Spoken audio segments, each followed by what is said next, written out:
We performed a phase 1 study. This was a multi-center study, dose escalation to identify the recommended phase 2 dose and expansion of a new antibody-drug conjugate, IMGN632.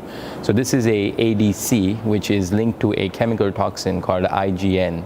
And this toxin payload is supposed to induce single-stranded breaks, which means it would be potentially associated with lower myelosuppression and better count recovery. So we were quite excited when we started this study. Now the study is going to focus on relapsed refractory AML as well as BPDCN, blastic plasmacytic dendritic neoplasm. And we have now enrolled a total of 33 patients. We initially started at the lowest dose, level 1, and we've gone all the way up to dose level 6. We did see at dose level 6, we had one case of reversible veno-occlusive disease. This happened after one dose and the patient had a prior stem cell transplant. But because of that, the steering committee decided that we did not want to further evaluate dose level 6. We also were seeing activities at the lower dose level, starting from dose level 1. So we felt we would be comfortable using their lower effective doses, not pushing for higher toxicity. Overall, what we've seen is that in the 33 patients enrolled, 30 of them had acute myeloid leukemia.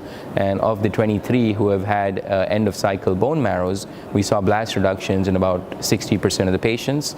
More importantly, we actually did see documented IWG CR/CRIs, so complete remissions or complete remissions with incomplete count recovery. And these were seen in about 28 to 30% of patients.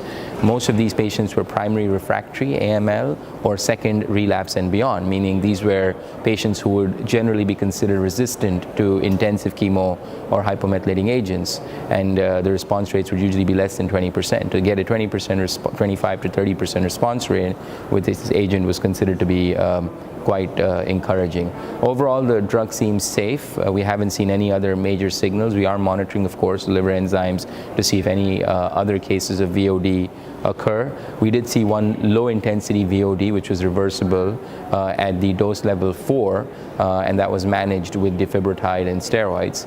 But other than that, we're now going into expansion. We're going to figure out which of the two dose levels 2, 3, or 4, is going to be ideal, and they all seem safe. And then we're going to go to frontline in combination with azacitidine, probably with venetoclax, and then maybe with chemotherapy. So I think this drug has a lot of promise, and we're very excited to see how it goes in the next year.